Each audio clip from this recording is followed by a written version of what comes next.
Task 9, Assignment 1, bowling.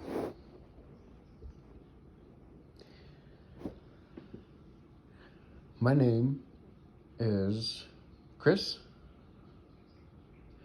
Here's my name sign.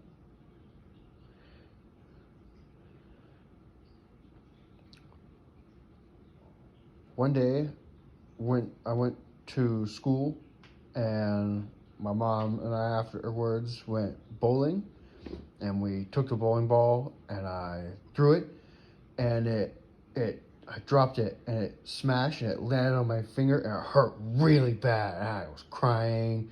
It hurt really bad. I screamed. Oh, it was so bad. And then I put a Band-Aid on it and I felt a little better. It was really black, and it was I had to wash it with water. There was like stuff coming out of it. But yeah, I never have felt much. And I tried again, and I went and I threw it, and I got all pins down.